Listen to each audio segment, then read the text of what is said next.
부드럽지만 깊은 맛을 자랑하며 남녀노소에게 인기 만점인 스페인 요리부터 매콤하지만 고소한 돼지 껍데기까지 모든 맛의 풍미를 끌어올려주는 마법의 한 잔, 술입니다.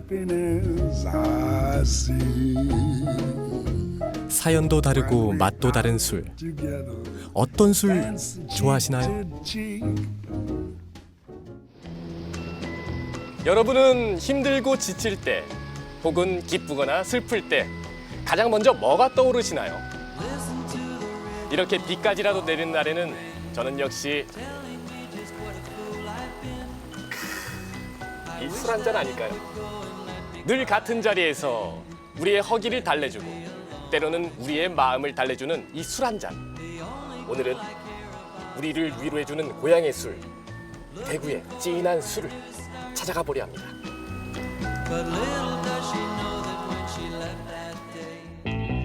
오직 대구에서만 맛볼 수 있는 구수한 술 맛을 따라가는 여정, 기대가 되는데요.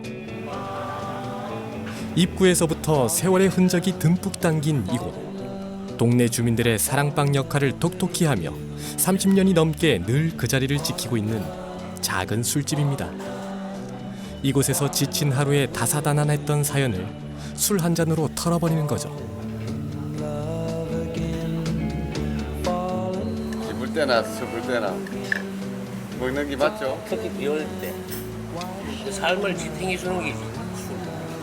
그리고 회복제. 하루에 끝이 소주지. 막걸리. 제가 먹고 이 친구 먹고 우리가 이야기 대화가 즐거우면은 그게 최고고. 한 잔, 두 잔, 술잔을 넘기며 고단했던 하루를 마무리하던 사연. 벌써 30년이 넘게 차곡차곡 쌓여 있습니다. 벽에 적어둔 사랑의 맹세, 소원했던 친구들에게 미안한 마음을 담은 글까지 모두 술 한 잔이 만들어낸 이야기들이죠. 처음에 제가 장사를 시작할 때 찾아오던 단골 손님들이 한동안 이제 안 보이시고 연락이 없으시다가 한 10년 만에 찾아오셔가지고 이제 자신들이 본인들이 적은 글귀를 찾고 막 좋아하실 때 그때 참 행복해요. 잊고 지낸 술 한 잔이 다시 떠오르는 또 다른 이유는 주인장의 손맛에도 비밀이 있습니다. 비라도 쏟아지는 날에는 절대 잊을 수 없는 맛. 부드러운 쪽파와 감칠맛을 더해주는 해물까지 듬뿍 넣어 만든 해물파전. 해물파전 한 잔과 부드러운 술 한 잔. 잊을 수 없는 조합이죠. 지글지글 전 부치는 소리. 술 한 잔을 부르는 마법의 소리 아닐까요?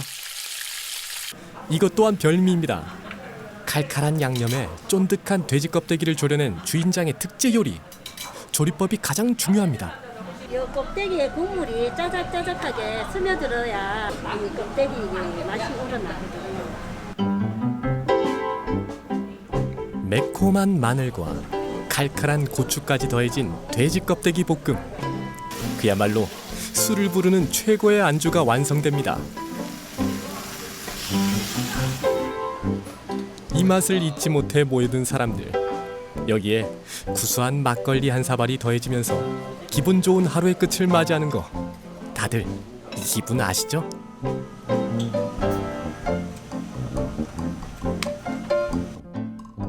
많고 많은 술 중에 구수하면서 톡 쏘는 탄산의 맛이 매력적인 한국의 전통술, 막걸리. 파전부터 매콤한 돼지 껍데기하고도 환상의 궁합을 자랑하는데요. 대구의 막걸리가 자리 잡게 된 건 다 이유가 있습니다. 바로 서문시장 때문인데요. 조선시대부터 전국 3대 시장으로 불리며 경상도를 오가는 물류의 중심이었던 서문시장. 이곳에서 대구의 삼백산업이 발달했는데요. 바로 이 삼백산업이 지금 대구 막걸리를 있게 만들어준 것이죠.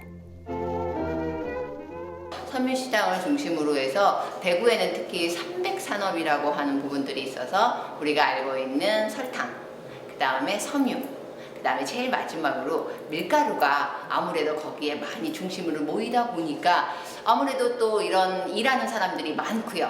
힘든 어떤 그 노동의 대가를 받을 수 있는 게 아무래도 술이지 않을까 싶어요. 그래서 밀가루도 많고 하다 보니까 밀가루로 만든 밀 막걸리들이 좀 유행을 했던 그런 부분인 것 같아요. 쌀로 만든 막걸리는 노동자들이 밥 대신 마시며 지친 몸과 마음을 달래던 술이었습니다. 하지만 쌀이 귀했던 시절, 쌀로 술을 빚는 게 금지되며 쌀 대신 밀가루로 막걸리를 빚었는데요. 밀가루가 많던 대구는 자연스럽게 막걸리가 성행한 것이죠.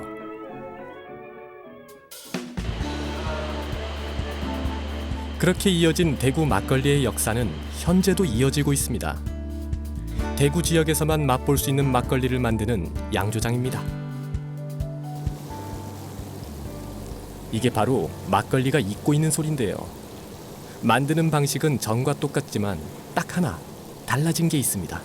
10년 전으로 돌아가면은 그 당시에는 우리 저 회사의 총 생산량의 한 20%는 쌀이었고 80%가 밀로 생산한 제품이었습니다. 현재는 한 90% 이상 쌀이 나오고 있고 한 10% 정도 미만이 밀로 지금 출고하고 있습니다. 그래서 대구 시민들의 입맛이 그렇게 많이 변했고 시대 변화에 따라서 소비층들의 다양한 욕구를 충분히 이해하고 거기에 맞는 제품을 만들어야 된다고 그렇게 생각하고 있습니다. 쌀 막걸리를 찾는 사람들이 늘어나며 주 재료가 밀에서 쌀로 바뀐 겁니다. 대구의 더운 기후에 맞게 원료를 관리하는 것도 다 방법이 있습니다. 서늘한 온도와 적당한 습도 유지는 24시간 365일 기본적으로 해야 합니다. 지금 보시면은 온도, 습도도 다 중요하지만 이 이객 관리도 해야 됩니다. 왜냐면은 이게 붙어 있으면은 공기가 안 통해 갖고 여기서 또 열이 발생할 수 있습니다. 그렇기 때문에 항상 공기가 통할 수 있도록 앞뒤 좌우 이객 관리를 하고 있습니다.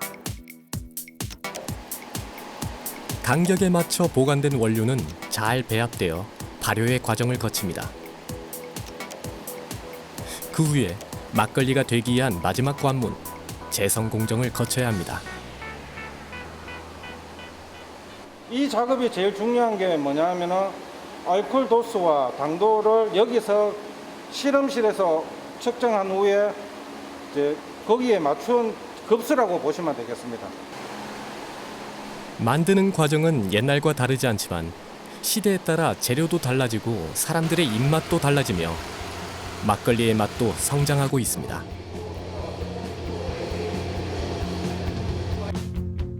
각 지역에서 생산되는 막걸리는 저마다 그 특징이 있는데요. 대구 막걸리의 특징은 대구 음식에서 찾을 수 있습니다. 대구의 대표적인 맛인 칼칼하고 매운맛. 막걸리도 이 강렬한 맛이 담겨 있는 게 특징입니다. 대구 지역의 기후가 좀 덥고 춥고 하는 게 이런 게 좀 강하다 보이긴 해. 우리 대구 사람들의 이 입맛의 스타일도 좀 카랑카랑하다든지 좀 강렬한 맛을 많이 찾고 있지 않나 그렇게 생각하고 있습니다. 대구 사람들의 입맛에 맞는 술을 만드는 과정. 그 명맥이 이어지기 위해서는 이를 계승하는 사람들이 있어야겠죠.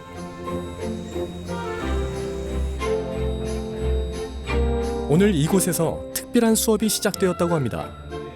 대구의 전통 막걸리를 만드는 아카데미 과정이 신설된 건데요. 모집 인원의 3배가 넘는 지원자가 신청할 정도로 인기가 대단했다고 합니다. 평소부터 막걸리에 대해서 관심이 조금 있었는데 한번 꼭 참여해보고 싶다 이런 생각이 들어가지고 참여를 하게 되었습니다. 지역 특산물을 가지고 막걸리를 만들면 참 좋을 것 같은데 사실 대구에서 가장 기대하고 있는 걸 팔공산 미나리 가지고도 할 수 있거나 한국에서밖에 생산되지 않는 이제 유자를 이용해서 다시 한번 만들어 볼까 하고 좀 생각을 하고 있습니다. 저는 정말로 이게 농담도 아니고 정말로 한번 잘 배워서 멋지게 한번 해보고 싶습니다. 대구를 대표하는 막걸리 한번 만들어 보겠습니다.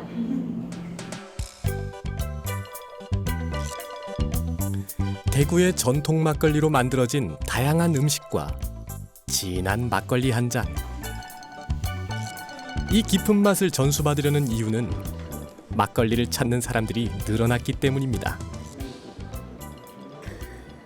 MZ세대도 그렇고 저희 세대 또래들도 사실 전통주라든지 그냥 일반 원래는 맥주나 이런 걸 좋아했다면 요즘에는 좀 더 막걸리나 전통주에 대한 관심도 증가를 했거든요. 그래서 이 교육과정이 끝나고 최대한 저희 사업 구역 내 불로동 일대 창업을 많이 하셔가지고 여기가 수제 막걸리 거리로 소문이 나서 많은 분들이 찾아오셨으면 좋겠습니다.